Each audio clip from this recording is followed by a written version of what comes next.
Diga una nueva oportunidad para estar juntos, para encontrarnos y compartir la palabra del Señor. Espero que estén pasándola bien dentro de toda la situación que nos toca atravesar y que Dios ponga su mano sobre tu vida, sobre tu familia, sobre tu hogar, sobre tus seres queridos, y que este tiempo de estudio pueda ser para crecimiento espiritual, que realmente podamos tener un crecimiento, todos podamos crecer espiritualmente. Hoy quiero hacer un repaso del capítulo 6 del libro de los Hechos y vamos a avanzar con el capítulo 7, capítulo 8, vamos a ir avanzando entonces con el estudio que estamos teniendo del libro de los Hechos. Muy bien, vamos a hacer un repaso del capítulo 6 del libro de los Hechos en primer lugar, y aquí encontramos, dice: en aquellos días, como creciera el número de los discípulos, hubo murmuración de los griegos contra los hebreos de que las viudas de aquellos eran desatendidas en la distribución diaria. Es decir, acá encontramos que en la iglesia naciente, en la iglesia que recién estaba avanzando, hubo un problema. La cuña del diablo, la murmuración. En una iglesia creciente, en una iglesia recién nacida, en una iglesia que el Señor estaba edificando, hubo murmuración. Entonces comentábamos que lo que estaba sucediendo era que la iglesia estaba llena de bebés espirituales. A veces pasa, ¿no?, que en una iglesia hay personas muy crecidas en la fe, y a veces hay personas que por ahí no tienen todo el crecimiento, que más bien son bebés espirituales, y entonces comienzan los problemas. Sabemos, de acuerdo a lo que nos dice la palabra del Señor, que en la iglesia iba a ser atacada por el enemigo, pero el Señor Jesucristo dice en los evangelios que Él iba a edificar su iglesia y que las puertas del infierno no iban a prevalecer contra ella. Es decir, que cuando la iglesia avanza, el enemigo no puede detener la obra del Señor. Y nos encontramos entonces con la murmuración que hubo. Decían, bueno, las viudas de los griegos son desatendidas, y los hermanos ahí, los apóstoles que tuvieron la sabiduría, la gracia de Dios, entonces lo que hicieron fue proponer que que eligieran personas, y se eligieron a los diáconos en ese momento, los servidores. Y estos diáconos, que eran 7, tenían que tener ciertas características. Tenían que ser de buen testimonio, tenían que estar llenos del Espíritu Santo y tener sabiduría. Así que eligieron a estas personas, y en consecuencia, entonces, lo que pasó, la iglesia comenzó a crecer porque estaba organizada. En la iglesia del Señor sabemos que entonces hay una organización. Hay personas que realizan distintas tareas.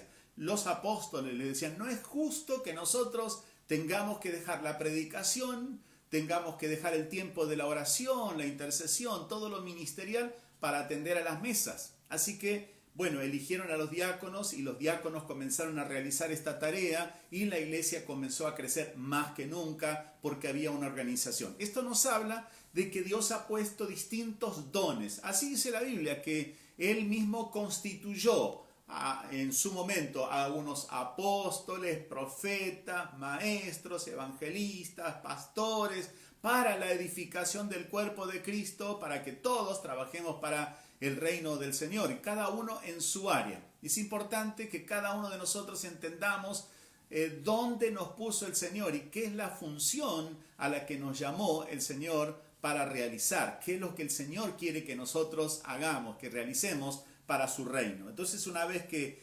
encontramos el lugar que Dios nos ha dado, podamos desempeñarlo. Si Dios te llamó en la música, trabaja en la música con todo tu corazón. Si te llamó el Señor en el servicio, ya sea en lo material, bueno, ahí trabajar, cada uno desarrollando el ministerio. Y la iglesia, nos dice la Biblia que cuando habían orado por los diáconos y ellos realizaron su ministerio, dice y crecía la palabra del Señor y el número de los discípulos se multiplicaba grandemente. Un concepto muy lindo, el concepto de cuerpo como iglesia, ¿no? Y ahí entendemos, de acuerdo a lo que el Señor guió a los apóstoles, a que se surgieran los diáconos para la organización. Y esto nos enseña también a nosotros en este tiempo. Cada uno tiene que encontrar su lugar en el cuerpo de Cristo. Nos dice Corintios que nosotros somos el cuerpo de Cristo, somos la iglesia y no hay ningún miembro que esté de más. Ningún cuerpo humano, hay ningún órgano que esté de más, no hay nada. Ahí está todo proporcionado, hay una armonía y cada órgano cumple su función, cada parte cumple su función. Así también en el cuerpo de Cristo nos deja esta enseñanza en la palabra que todos debemos trabajar para el crecimiento del Evangelio, para que se predique el Evangelio, para que la obra del Señor pueda crecer, para que la iglesia de Cristo se fortalezca y cada uno encontrando su lugar. Quizá usted, vos, no encontrás tu lugar todavía en el reino de Cristo. Bueno, todos tenemos una función, todos tenemos una misión a la que Dios nos ha llamado. Todos fuimos llamados para cumplir una tarea. Entonces tal vez algunos dicen, bueno, pero yo no sé predicar, no importa, ¿sabes cantar? No sabes cantar o no sabes tocar un instrumento, no es solamente en el púlpito que uno puede servir a Dios, de ninguna manera, ese simplemente es un lugar más, pero hay distintas tareas, uno puede evangelizar, uno puede testificar al mundo, otro puede ser intercesor, intercesora, estar orando por la iglesia, por el cuerpo de Cristo, protegiendo al cuerpo de Cristo con las oraciones, orando, dice la Biblia, los unos por los otros. Entonces hay intercesores, hay misioneros, hay maestros, maestras, evangelistas, distintos ministerios, o puede ser simplemente un miembro más del cuerpo de Cristo que está realizando una tarea de evangelización en su barrio, ser luz, ser sal, todos como iglesia. Hay tareas que se desempeñan dentro de las cuatro paredes de un templo, pero no necesariamente tiene que ser así. No es lo que el Señor quiso, sino que todos podamos predicar el Evangelio todo el tiempo en donde estemos. Y eso es lo que nos hace referencia capítulo 1 de Hechos, cuando el Señor Jesucristo le dice a sus discípulos, ustedes van a recibir poder, el Espíritu Santo, para ser testigos en Jerusalén, en Judea, en Samaria y hasta lo último de la tierra. Así que encontramos en la palabra del Señor que Dios quiere que cada uno de nosotros cumpla un rol, una función. ¿Ya encontraste el rol, la función, el ministerio para el cual el Señor te ha llamado? Bueno, si todavía no encontraste, pedilo. El Señor dice que si tenemos falta de sabiduría, tenemos que pedírselo al Señor y el Señor nos va a ir revelando en qué área tenemos que trabajar, todo para el crecimiento del cuerpo de Cristo. No hay persona del cuerpo de Cristo que va a estar simplemente como un adorno, sino que todos tenemos que trabajar mientras dura el día. La palabra del Señor Jesucristo, las enseñanzas era que nosotros tenemos que ser luz y tenemos que ser sal en este mundo tan necesitado. Especialmente ahora que estamos con la situación de la pandemia, cada uno de nosotros puede dar testimonio, dar una palabra de aliento, mostrar al mundo, mostrar a otros, a otras personas que no conocen al Señor, cómo Dios tiene poder, cómo Dios obra, cómo el Señor nos contesta las oraciones, cómo el Señor siempre nos está guardando y tenemos que ser luz para este mundo. Así que la iglesia, cuando se organizó y cada uno estaba cumpliendo su rol, su función, su ministerio, sucedía esto que dice la Biblia. Y crecía la palabra del Señor, es decir, se expandía el Evangelio y el número de los discípulos se multiplicaba grandemente. ¡Qué bendición esto! ¿No? De saber que cuando la iglesia se organiza, cuando el cuerpo de Cristo está bien ordenado, el poder de Dios puede fluir a través de nuestras vidas, podemos ser canales de bendición. Dice la Biblia que también en Jerusalén muchos de los sacerdotes obedecían a la fe, personas que eran religiosas por muchos años, que no habían tenido un encuentro con el Señor, ahora aceptaban al Señor Jesucristo. Y esto nos habla de la enseñanza que Jesús había dejado, que dice, así como un poco de levadura está en una masa que no está leudada, pero si se deja un tiempo, toda la masa finalmente va a ser leudada, dando la ilustración de que nosotros impactamos con el Evangelio, que nosotros tenemos que influir, tenemos que ser influencia en un mundo que nos necesita, que necesita la palabra del Señor, que necesita el testimonio de Cristo. Muchos sacerdotes, ¿cuántas personas a nuestro alrededor que no tienen a Cristo? Bueno, el Señor quiere usarnos como instrumentos en sus manos. El orden trajo crecimiento a la iglesia y la iglesia se convirtió en más activa que nunca, más dinámica. La presencia de Dios estaba sobre cada uno de los hijos de Dios, pero Esteban particularmente, vamos a poner la atención en Esteban porque vamos a ver un poco de su vida, de su ministerio en minutos.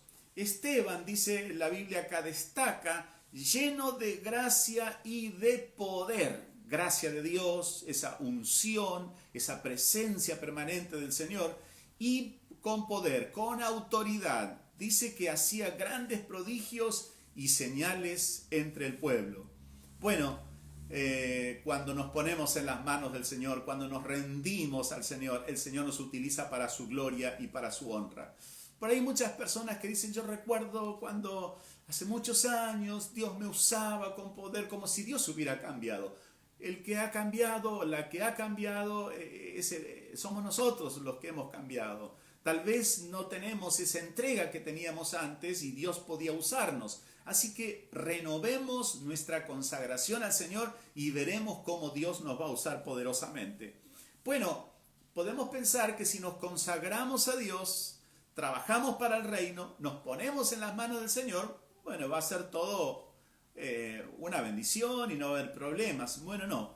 Justamente la consagración a Dios, cuando nos ponemos en las manos del Señor para ser sus instrumentos, para que Dios nos use para bendecir a los que están necesitados, a los tristes, para liberar a los oprimidos, vamos a ganar muchos enemigos. Así nos dice la Biblia que se levantaron de las distintas sinagogas, de los libertos, de los de Cirene, de Alejandría, de Cilicia, y discutían con Esteban acerca de la fe. Y ellos hablaban de su religiosidad y Esteban hablaba del poder de Dios. Y no podían resistir a la sabiduría y al Espíritu, hablando del Espíritu Santo, al Espíritu con que hablaba. Esteban tenía una unción muy especial. Estaba lleno de la presencia de Dios. ¿Por qué Esteban estaba de esta manera? Porque se puso en las manos de Dios. Simplemente decidió ponerse en las manos del Señor, ser usado por Dios. Y así la presencia de Dios vino sobre la vida de Esteban y ocurrían milagros tremendos. Y como no pudieron soportar los religiosos ver el poder de Dios, ver la unción, ¿qué hicieron? Sobornaron a algunas personas y comenzaron a hablar mal a la gente. Dice que soliviantaron al pueblo, es decir, los pusieron en efervescencia y pusieron testigos falsos, personas malvadas, diciendo, bueno, el fin justifica los medios. Tenemos que deshacernos de Esteban porque hace milagros y nosotros no podemos contrarrestar esto, no hay forma de contrarrestar la sabiduría que tiene Esteban. Así que lo que mejor les pareció era, bueno, vamos a poner testigos falsos. Dice la Biblia, capítulo 6, versículo 15, entonces todos los que estaban sentados en el concilio, al fijar los ojos en Esteban, vieron su rostro como el de un ángel. La presencia de Dios, quizás sería como ese brillo que tenía Moisés en su rostro, o como el brillo que tenía Jesús cuando fue la transfiguración. No sabemos. Lo cierto es que la gente cuando lo miraba a Esteban veían su rostro como brillando con un brillo especial, y era justamente la presencia de Dios. Ahora uno pensaría, alguien que tiene la unción de Dios, que hace milagros, que predica la palabra de Dios, tiene que ser valorado, tiene que ser apreciado. No. Estos religiosos no estaban conformes, estaban celosos de Esteban porque mostraba el poder de Dios, y sabemos lo que hace el enemigo.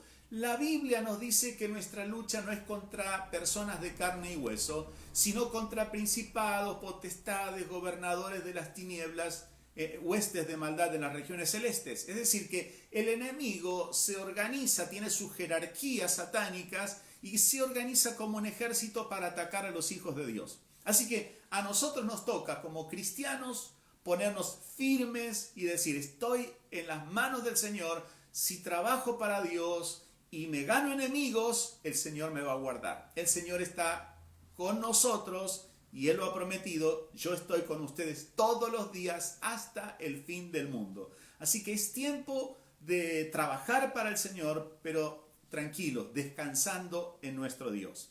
Esto a modo de repaso, pero ahora vamos a pasar al capítulo 7 y parte del 8, los primeros versículos de Hechos, donde vamos a encontrar qué es lo que pasó con Esteban.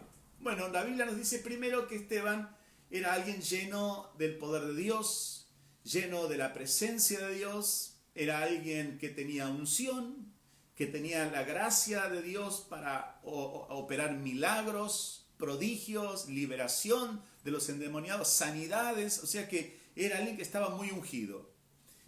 ¿Y qué hacen los religiosos? Se reúnen a todos los más importantes representantes del mundo religioso de Jerusalén, y lo indagan. Seguramente el sumo sacerdote comienza a preguntarle, porque había testigos falsos que decían, bueno, este hombre, Esteban, está predicando de Jesús, que dijo que iba a destruir el templo, que iba a cambiar los tiempos y que iba a hacer cosas que no están de acuerdo a la Biblia, a la palabra de Dios. Es decir, estaban como tergiversando la verdad, cambiando el evangelio, cambiando las palabras que el Señor Jesucristo había dicho. Entonces, Esteban, cuando le preguntan a Esteban, le dice, bueno, ¿es así? Le dice el sumo sacerdote, ¿es verdad lo que están diciendo estas personas? Esteban, una persona muy preparada, y esto es una lección para nosotros, hermanos, debemos estudiar la Biblia, debemos conocer todo el contexto bíblico, no solamente una parte. Esteban tenía un dominio de la palabra de Dios, conocía las Escrituras y tenía los argumentos para poder hablar correctamente y defender el Evangelio. Entonces, en primer lugar, él enfatiza, José en su descripción, hace historia y comienza allá muy en el pasado hablando de José.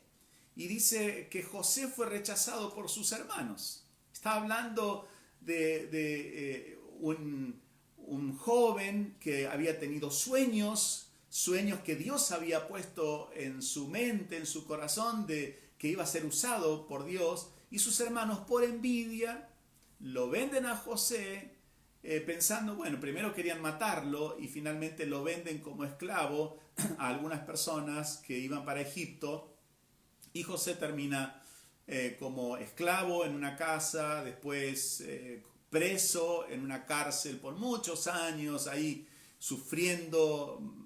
La verdad que sufrió injustamente porque él no tenía culpa de nada, era temeroso de Dios, y en donde él iba, donde él estaba, Dios lo prosperaba. Y de la cárcel, el propio Faraón lo lleva y lo pone al lado suyo como el segundo después de Faraón. Y lo que está hablando acá Esteban es que José fue rechazado por sus hermanos.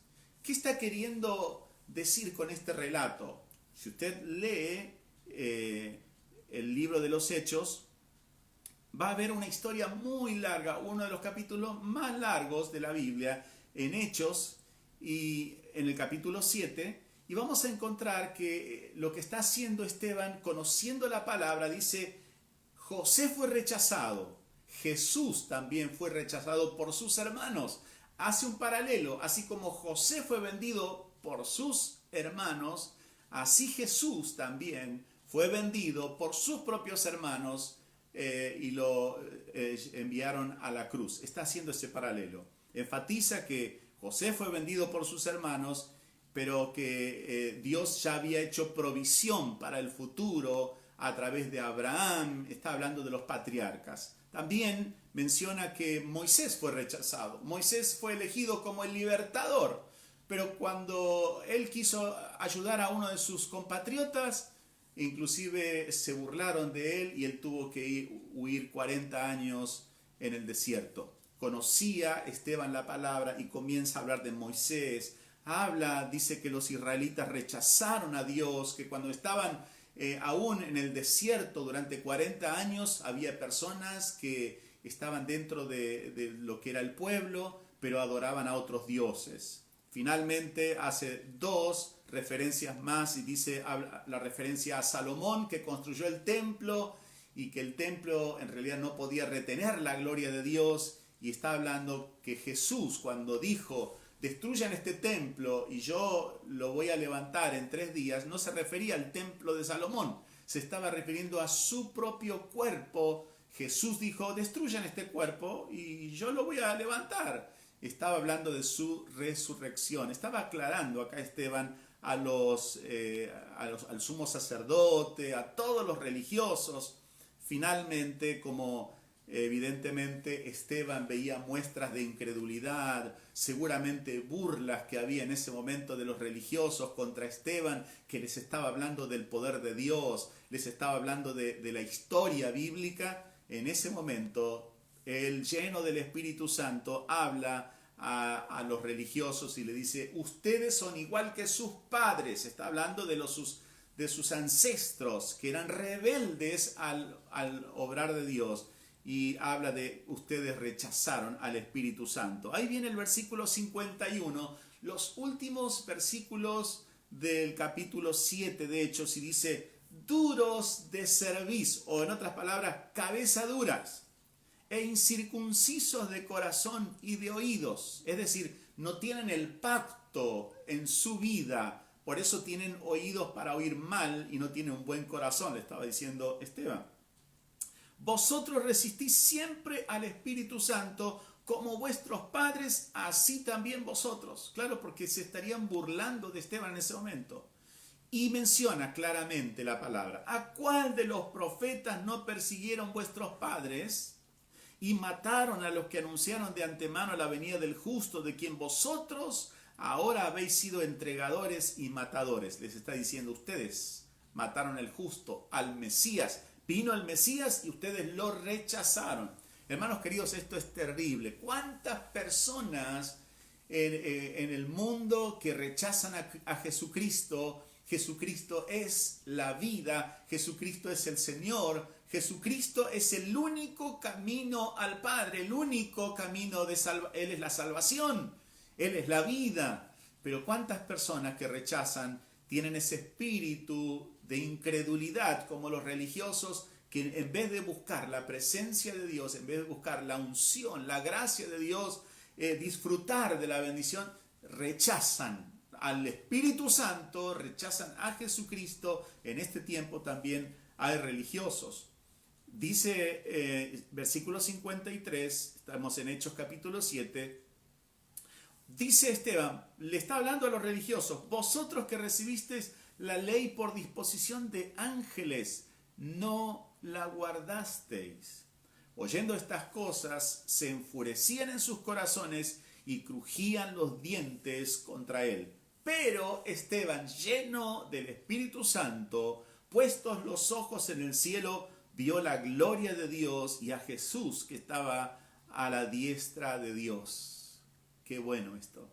Jesús a la diestra de Dios. Pudo tener una visión en ese mismo instante. Ya Dios había preparado todo. Cuando él confiesa esto, miren, dice versículo 56, y dijo, He aquí veo los cielos abiertos y al Hijo del Hombre que está a la diestra de Dios. Entonces ellos, dando grandes voces, empezaron a gritar, se taparon los oídos, no podían seguir escuchando esta palabra, arremetieron a una contra él, contra Esteban, y echándole fuera de la ciudad, le apedrearon, y los testigos pusieron sus ropas a los pies de un joven que se llamaba Saulo. Y apedreaban a Esteban mientras él invocaba y decía: Señor Jesús, recibe mi espíritu. Y puesto de rodillas clamó a gran voz: Señor, no les tomes en cuenta este pecado. Y habiendo dicho esto, durmió. Tremendo, hermanos queridos. Ahí encontramos al primer mártir. Estamos estudiando el libro de los Hechos, hacemos un repaso.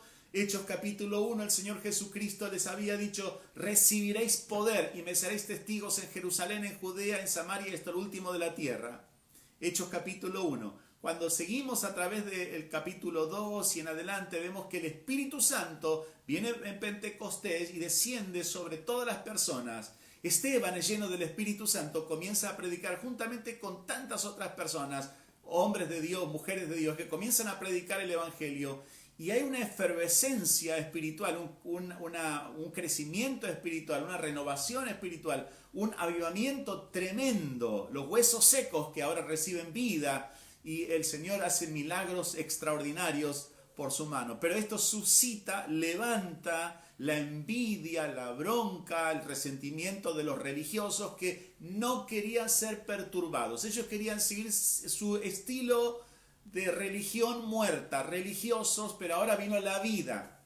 Hermanos queridos, tenemos que tomar esta lección para nuestras vidas. Cuando vamos a predicar el Evangelio, cuando vamos a ser testigos fieles del Señor, va a haber oposición, se va a levantar el enemigo de nuestras almas no va a querer que prediquemos la palabra, pero cuando hay demasiado silencio y demasiada tranquilidad en el mundo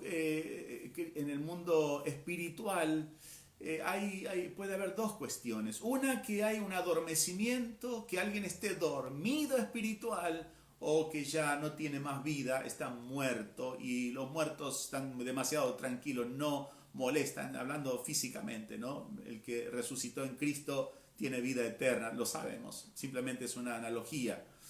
Pero cuando los religiosos que estaban muertos en sus delitos y pecados, y que no querían saber nada del mover de Dios, porque no querían ser humildes, cuando Esteban les predica la palabra, se enojan y se levantan contra Esteban, lo terminan apedreando, él muere, pero Esteban muere diciendo: Señor, no les tomes en cuenta este pecado.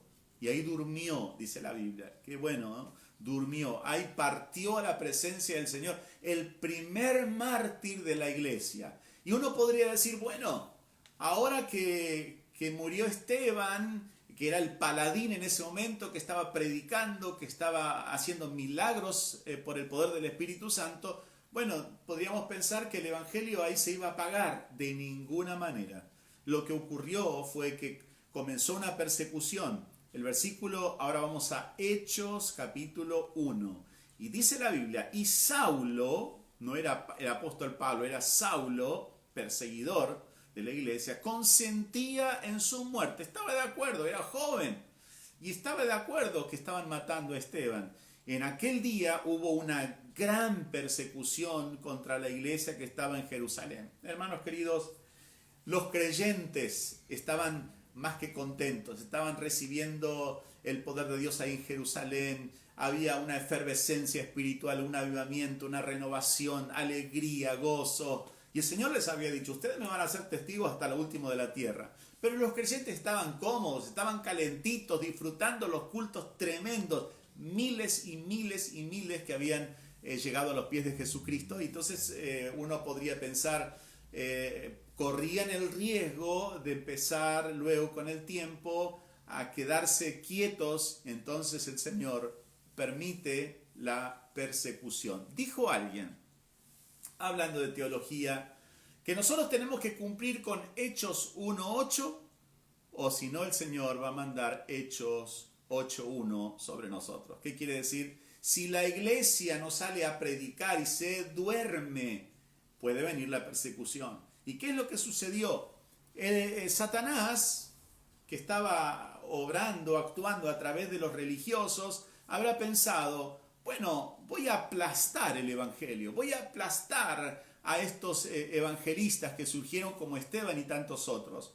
Y con la muerte de Esteban, ¿qué pasó con los primeros creyentes? Inmediatamente, sabiendo que venía una persecución, huyeron y se fueron por las distintas regiones de Judea, de Galilea, se fueron por todos lados. ¿Y a dónde iban? ¿Sabe qué hacían? Predicaban el evangelio. El evangelio es imparable. El evangelio de Dios, el evangelio del Señor, no se puede detener. El evangelio se convirtió ahora en una fuerza que estaba llegando a todas partes del mundo. Y comenzó a cumplirse lo que el Señor Jesucristo había dicho. Recibiréis poder y me seréis testigos en Jerusalén, en Judea, en Samaria y hasta lo último de la tierra. Acá encontramos en Hechos capítulo 8, dice, y Saulo consentía en su muerte. En aquel día hubo una gran persecución contra la iglesia que estaba en Jerusalén y todos fueron esparcidos por las tierras de Judea y de Samaria, salvo los apóstoles, y hombres piadosos llevaron a enterrar a Esteban e hicieron gran llanto sobre él. Y Saulo asolaba a la iglesia y entrando casa por casa arrastraba a hombres y a mujeres y los entregaba en la cárcel. Pero los que fueron esparcidos iban por todas partes anunciando el evangelio. El evangelio no puede ser detenido. El evangelio se hace imparable. Los planes de Dios nadie los puede frustrar. El Señor ya había decidido que la palabra de Dios, el evangelio, se iba a extender por todo el mundo, y así estaba ocurriendo. Cuando nosotros como hijos de Dios nos ponemos en las manos del Señor y queremos ser instrumentos en sus manos para que Él nos use para su gloria, para su honra, para salvación de muchos, vamos a tener persecuciones, pero no temamos. Dios torna para bien aquello que parece que es para nuestro mal, las persecuciones, los ataques, aquellas situaciones que creemos de sufrimiento todavía, que creemos que no tienen sentido. Decimos, Señor, ¿por qué me está pasando esto a mí? Dios lo puede tornar. De hecho, que si le creemos a Dios, nos ponemos en sus manos, Dios torna para bendición lo que vino para maldición de nuestras vidas. Entendemos acá que la persecución hace esparcir el evangelio a todos los rincones conocidos de la tierra en aquel momento. También Felipe se va a Samaria. Los samaritanos eran como estaban discriminados, dejados de lado, porque ellos decían que eran judíos, pero en realidad tenían un pasado. Los ancestros no eran judíos de los samaritanos, así que los judíos no querían tener ningún trato con los samaritanos, los discriminaban, los dejaban de lado. Era como que eran personas, no eran dignas de hablar con un judío. Sin embargo, ahí Felipe, lleno del Espíritu Santo, va y comienza a predicar y ocurre un avivamiento en Samaria. Luego Pedro y Juan también se van a Samaria y lo vamos a ver el miércoles que viene. Y el poder de Dios se desata, comienza a haber milagros y también ocurren más bautismos del Espíritu Santo. Es muy importante que entendamos que el Espíritu Santo que el Señor ha prometido es para todos los que creen, dice la Biblia, para los que buscan. Así que, hermano querido, hermana, busca el bautismo del Espíritu Santo. Si no lo tenés, búscalo con todo tu corazón. Señor, necesito el bautismo del Espíritu Santo. ¿Cómo sabes que estás bautizado? Bueno, algunas personas discuten mucho sobre el bautismo del Espíritu Santo. Dice, bueno, yo tengo el bautismo, y cuando le preguntás, pero ¿hablaste en lenguas cuando lo recibiste o hablas ahora? No, pero igual tengo el bautismo. Bueno, dice la Biblia que es una señal el hablar en lenguas. Cuando uno recibe el bautismo del Espíritu Santo, uno tiene esa señal, esa bendición de saber, sí tengo el bautismo del Espíritu Santo porque lo siento en mi corazón, pero también porque tuve la evidencia de hablar en otras lenguas y eso nos da esa seguridad del sello, de esa presencia de Dios. La presencia del Espíritu Santo es poder. El Señor Jesucristo había dicho, recibirán poder. Y es lo que recibimos. Poder para ser buenos testigos del Señor, para llevar una vida santa, una vida como a Dios le agrada, para que podamos testificar a otros, para no desanimarnos, para no ser temerosos. Los primeros cristianos, cuando vieron que Esteban se convirtió en mártir y sabían lo que se venía, empezaron a perseguir. Dice la Biblia que Saulo, todavía no era Pablo, ¿no? Era Saulo el perseguidor, asolaba la iglesia, iba casa por casa donde sabía que estaban los creyentes, los primeros cristianos, y dice que entraba casa por casa, arrastraba hombres y mujeres y los entregaba en la cárcel. Él, Saulo, no tenía autoridad para matar a las personas porque estaban bajo el dominio del Imperio Romano. Solamente los romanos, los soldados, podían matar a otra persona y un judío podía apresar, sí, con autorización, pero no matar a otro judío.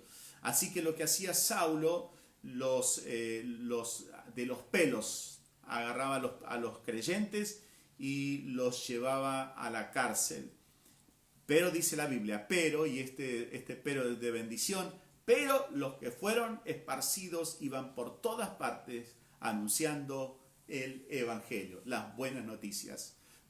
¿Qué vamos a hacer cuando somos perseguidos? ¿Qué vamos a hacer cuando tenemos ataques del enemigo? Algunos dicen, bueno, callémonos la boca, no hablemos, no evangelicemos, porque cada vez cuando uno evangeliza tiene enemigos que se levantan. No, el Señor no nos ha dado espíritu de cobardía, sino de amor, de poder y de dominio propio. Así dice la Biblia. Es para que estemos tomados de la mano del Señor, nos pongamos en las manos del Señor y trabajemos para el reino sin temor. Vamos a tener miedo a veces, vamos a tener temores. Bueno, ahí viene el Espíritu Santo para darnos esa capacidad, para darnos esa autoridad, para darnos esa unción, para que enfrentemos nuestros temores y en el nombre de Jesucristo podamos predicar el Evangelio. Recordemos entonces, Esteban se puso en las manos de Dios, realizó milagros, señales, prodigios, maravillas en el nombre de Jesús por el poder del Espíritu Santo. Lo apresaron, pero él no se cayó, él siguió predicando la palabra. Él termina como un mártir, es el primer mártir. Comienzan a perseguir a todos, pero todos cuando eran perseguidos iban predicando el Evangelio por todos lados. ¿Qué vas a hacer? ¿Qué vamos a hacer? Cuando tenemos pruebas, ataques del enemigo. A veces, hermanos queridos, para finalizar, nos sentimos como mantequitas, ¿no? Que nos derretimos enseguida. Hay que nos derretimos bajo el sol, sino más bien como el barro en las manos del alfarero, que cuando se pone al sol se endurece, ¿no? Que podamos ser más firmes. No te derritas, no te desanimes, no bajes los brazos. Estamos en las manos del Señor y Él no va a permitir que ningún mal toque nuestras vidas. No va nada a sucedernos sin el permiso de Dios, y Dios ha prometido estar con nosotros siempre. Así que a través de este estudio vemos cómo el Señor es fiel, cómo el Señor no deja a sus hijos caídos y Él vendrá con bendición para nuestras vidas. Vamos a orar, ahí donde estás, en tu casa, donde estés, vamos a orar, vamos a ejercer ese poder, esa autoridad que el Señor nos ha dado. Oremos. Padre, en el nombre de Jesús, te damos gracias por el glorioso Evangelio. Gracias por la salvación. Gracias, Señor, por tu maravilloso Espíritu Santo que está con nosotros siempre. Gracias porque tú nos llevas siempre de victoria en victoria, de triunfo en triunfo y de gloria en gloria. Te pido, Señor, que extiendas tu mano de poder ahora. Bendice a tu pueblo. Bendigo a mis hermanos. Los bendigo en el espíritu, los bendigo en el alma, los bendigo en el cuerpo. Bendice ahora cada familia, Padre, en el nombre de Jesús. Gracias te doy, gracias te damos, Señor. Gracias, Padre, descansamos en ti. Oh Dios del cielo, si hubiera alguien enfermo en los hogares, tu mano poderosa le toque. Si hubiera alguien, Señor, angustiado, oprimido por el enemigo, sea libre. Que tu mano de poder se pose sobre cada familia. Bendigo, Señor, particularmente a la Iglesia del Renuevo, a cada uno de los hermanos. Sean benditos, reciban fuerzas de lo alto, fuerzas nuevas. Tu bendición, Señor, sobre cada vida. Bendícelos, cúbrelos con la sombra de tu mano. Señor, te damos gracias en el nombre de Jesús. Amén, amén, amén. Gloria a Dios. Gracias al Señor por su maravilloso Espíritu Santo que nos fortalece para ser cristianos y realmente ser testigos del Señor en cualquier situación, en cualquier circunstancia. Si te fue de bendición este mensaje, compartilo con otras personas para que también puedan tener el crecimiento espiritual. Recordad que el día viernes a las 19 tenemos también nuestro tiempo de devocional, de recibir la palabra, y el domingo, como siempre, los domingos a las 19 horas. Dios te bendiga, Dios te guarde, nos reencontramos el viernes, Dios mediante. Chao, bendiciones.